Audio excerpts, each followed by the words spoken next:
Bienvenidos a esta primera edición de nuestro programa, que también es tu programa, Espíritu Futbolero. En él vamos a dar todo lo nuevo acerca del fútbol mexicano y también se van a sorprender, pero no de lo impresionante que va a ser, sino de todas las locuras que vamos a decir. Sin más dilación y sin enrollar con cosas absurdas, comencemos. Antes de comenzar, explicar un poco qué es lo que representa y cuál es la historia del fútbol mexicano dentro de nuestro país. El fútbol sabemos que se creó y se empezó a jugar en Inglaterra por ahí del siglo XIX, específicamente en 1863, gracias a una asociación de nombre Football Association, o por su abreviatura FA o FA. Como dato, esta asociación todavía crea y organiza torneos en Inglaterra, en este caso la FA Cup. Pero, ¿cuál es la historia y qué representa el fútbol en México?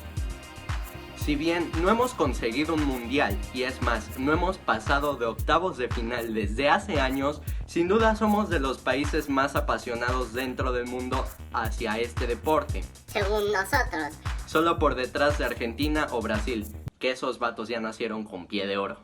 Es así que cada vez que juega nuestra selección nacional en competencias de alto rendimiento, sin importar que algunos le vayan a los Pumas, al América, a las Chivas, somos sinónimo de unión, ya que cuando vamos contra grandes potencias, nosotros solemos alentar hasta el más mínimo ente no conocedor y aburrido del fútbol. Estamos al pendiente de cada una de las cosas que suceden dentro de nuestro país si hablamos de fútbol. Teniendo como claro ejemplo aquel México contra Alemania en la mañana del 16 de junio de 2018, cuando el Tri venció a los alemanes con un resultado de 1-0, poniéndonos en lo más alto de la clasificación en aquel mundial. Luego acabó como acabó, perdiendo 2-0 con Brasil en los octavos de final. Por esa pasión nadie nos la quita y eso nos hace orgullosamente apasionados mexicanos al fútbol mundial. Así que bien, dicho esto hay que repasar un poco de la historia de México ligada al fútbol, que comienza con el equipo que, según antecedentes, fue el primero en fundarse en 1898, el Orizaba. Y también fue el primer campeón de un torneo amateur en nuestro país, aunque el que prevalece y es considerado el club más antiguo es el Pachuca en 1901. No solían participar con mexicanos, sino que los europeos volvieron a invadirnos. Lo cierto es que los españoles dominaron en cuanto a equipos con clubes como Real Club España, Germania y Cataluña, pero en esa misma década de 1910 se creó el primer club mexicano que se llamaba Club de Fútbol México. No hombre, bien creativos eran en ese momento, El fútbol, aunque en ese entonces se dividía por regiones, y la más importante era la Liga Jalisciense, de ahí surgió la rivalidad y posteriormente el clásico de Chiapas, antaño más dominante. Y decir antaño porque el Atlas lleva una gran racha sin ser campeón de México. También se encontraba la región del Distrito Federal, en donde destacaban equipos como el América, y que, como dato, fue el primer equipo campeón con puros mexicanos dentro de su institución, y no solo una vez, sino 4 veces consecutivas. En él también fue invitado a participar el Necaxa, aunque fuera ese de Aguascalientes, que contaba con 9 jaliscienses y fue denominado como la Selección de Jalisco. Esos 11 jugadores fueron gran parte dominadores de la época de los 30 y con él comenzó la oferta y la demanda. También convertirse en grandes jugadores y posteriormente que te paguen buen dinero por eso, pero a pesar de eso todavía no terminaba el fútbol amateur dentro de nuestro país y todavía faltaban varios años para que se convirtiese al fin en fútbol profesional. Dejemos por un momento la historia y pasemos a hablar de la actualidad del fútbol mexicano, que nos deja con partidos muy emocionantes para disfrutar en familia. Con Chabelo. La selección absoluta de México comienza los partidos de eliminatorias en el octagonal final para conseguir su pase al Mundial de Qatar 2022. En él se enfrentaron 2, 5 y 8 de septiembre a Jamaica, Costa Rica y Panamá. Y los partidos más emocionantes que disputarán en la jornada 8, que dura del 10 al 13 de septiembre, se encuentran los siguientes partidos. Tigres contra León. Los del Piojo Herrera, aún sin demostrar su máximo nivel, han conseguido colocarse en el cuarto puesto de la tabla de clasificación de la mano del Diente López. Actual campeón que goleó con 6 anotaciones, Sin embargo, el León comenzó de menos a más y busca mantener esa racha en partidos sin perder. Esperemos que se llevarán este gran encuentro. Pumas contra Chivas.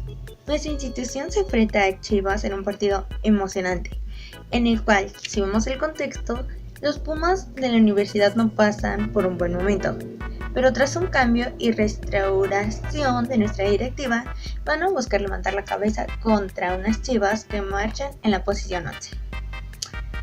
Atlas contra Monterrey. Y este último pinta que va a ser un partido muy llamativo, en donde los dos busquen escalar posiciones para quedarse en la parte más alta de la tabla. Interrumpimos esta programación para presentar Fútbol en 10. Y no hablamos de fútbol con 10 jugadores ni de aguántenme 10 minutos, sino que te vamos a explicar cada una de las reglas que componen el fútbol para todos aquellos que quitan la emoción de un partido, preguntando y molestando a los demás. Y como solo son 10 segundos y ya me comí como 30, vamos a comenzar. Un fuera de lugar es aquel que se produce cuando un jugador está delante de los defensas rivales, con excepción del portero, y cuando es milimétrico a la vista, se procede a poner una línea para afirmar si está adelantado o no. Veamos un ejemplo.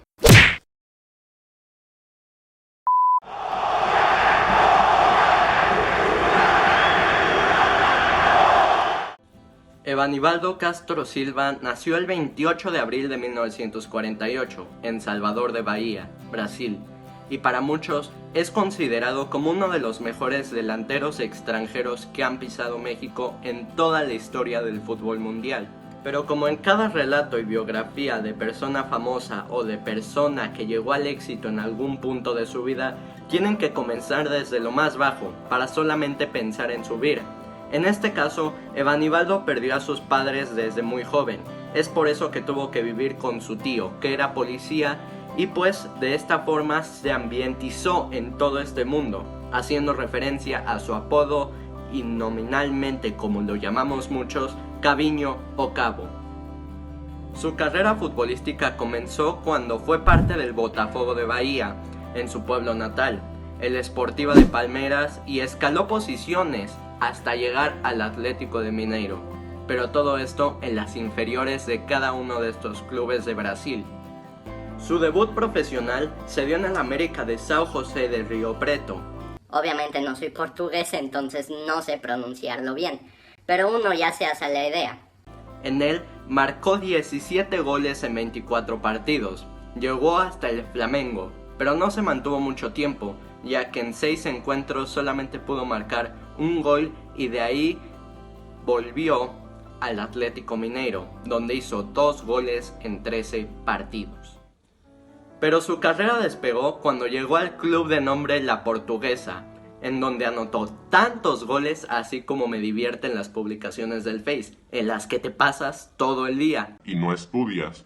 Llegó a la final del Campeonato Paulista en 1973, el cual medía a los de Caviño frente al Santos, comandado por el Rey Pelé. Este último enfrentamiento terminó dándose por campeón o campeones a los dos equipos tras una tanda de penales absolutamente caótica. Tras esa temporada,